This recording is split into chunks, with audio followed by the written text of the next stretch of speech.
सांगितले इतर 300 विद्यार्थी होते, 350 होते व्याख्यान दिले आणि त्यांच्या एकाच्या मनात शंका आली, हे 80 वर्षाचे दिवस व्याख्यान दिलं 3 तास शक्य आहे का विचारावं दिलं. मी निरोप दिला की देतो म्हटलं मी, आणि त्यांचे बरोबरच सांगितलं की या वयाची माणसं येणं शक्य नाही, त्यांना कशात त्रास देतात, त्यांची भावना चांगली होती. आलो व्याख्यान दिलं. शिक्षक मित्रांना घरगुती स्वरूपात सांगतो, त्यांनी मला प्रवास पद्धतीची सोय केली होती. मी त्याला एवढंच म्हणालो, सर हे पाकिट तुमच्याकडे ठेवा, कारण आज आम्ही तुमच्या इथे कृतीसत्र घेणार आहोत. त्या हॉलचा किती खर्च येईल, खुर्च्यांचं किती वाढत जाईल, एसी रूम किती हॉलचं वाढत जाईल, आणि तुम्ही सगळं व्यवस्था मोफत करणार आहात. आज भोजनाची व्यवस्था नसताना सुद्धा तुम्ही भोजनाची थोडीफार व्यवस्था केली, केवढा खर्च येईल. आणि तुमचं मानधन केलं मराठीचा अध्यक्ष नाही, त्याने आमची परंपरा नाही, आणि म्हणून हे मानधन तुमच्याजवळच ठेवा. सन्मानाने तुम्ही चहा देतो आणि धंद्याला हरकत नाही. मीच माझ्या समाजामध्ये कॉफी आणली, त्यांनाही कॉफीचा कप दिला, हंड्रेड कॉफी दिली. त्यांची परंपरा आहे. ग्रामीण भागात कुठले पैसे आणले हे आताच्या अध्यक्षांनी केलेत ना, 15 किलोमीटर चालत जात होते. हे मला सांगायचं आहे, कुठल्या खासदार सारख्या एका खेडेगावातलं हे व्यक्तिमत्व सेवानिवृत्त होतं. निवड करताना त्याची निवड केली. अध्यक्ष भाषणाचं त्याच्या कृती स्वतः अध्यक्ष भाषण ऐकलं केवढा त्यावेळी जीवन गावासाठी 1 लाख रुपये रिटायर दिले. इनंद मामा हे माझं नाही आहे, ही मराठीच्या आमच्या सगळ्या शैक्षणिक भावना असते. सेवानिवृत्त जर माझं गावाशी नातं लागतं, शाळेशी नातं, 1 लाख रुपये शाळेच्या विकासाने दिले. आमच्या मराठीच्या संघासाठी त्याकडे 25,000 दिले. अहो मध्ये कोरोना झाला ना, टाळ्या वाजवल्या, पण मराठीचा वर्ग झाले कोरोना काळामध्ये, आणि वर्गणीच मिळाले. आणि मग आमची अवस्था बिघड झाली.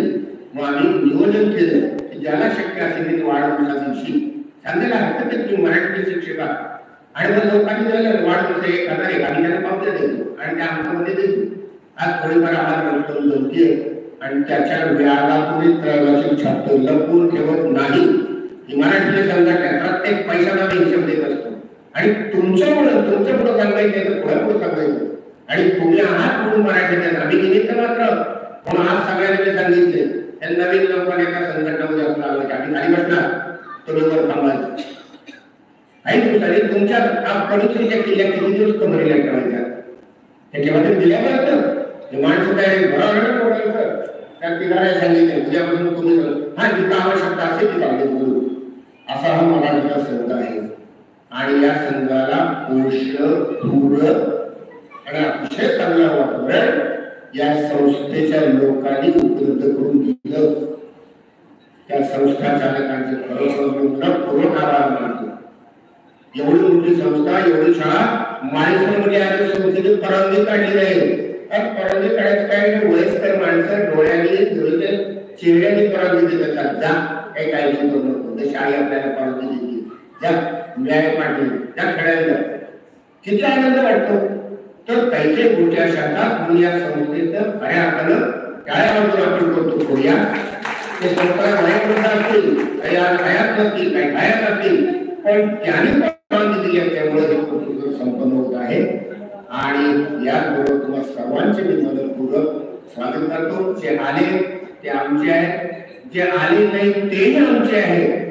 कारण त्याला काही कारण येता नाही, आज आमचे सुधारक नाही होऊ शकले, कारण पिढ्याच्या सहलीला गेले होते, ते दवाखान्यात ऍडमिट केलं. मी त्याला दवाखान्यात जाऊन काल भेटलो रात्री 9 वाजता. काळजी करू नका, तुम्ही सावकाश या, नाही आला तरी चालेल. तर आमचे बोरणारे सर आहेत, भावड सर आहेत, शिरमయ్య सर आहेत, भारती सर आहेत, आणि ज्याने आमच्या पटले सरांनी गेल्या वर्षी गोंदियाला एकट्यानं कृती सुरू केली, एकट्यानं एवढं लाभ गोंदियाला. एका इंजिनिअरिंग कॉलेजच्या प्राचार्याने सगळी सोय करावी, आणि स्वतः 2 दिवस ते प्राचार्य आमच्यावर होते. हे मराठीच्या शिक्षकांचं मराठी भाषेवरचं प्रेम असणारं लक्षण आहे. ही सगळी म्हणजे आमचे सुंदर सर आहेत, मोठा पुरस्कार मिळाला म्हणून आल्याला त्यांचं कौतुक केलं. कोपऱ्यात आहेत, लांब आहेत, काम करत आहेत.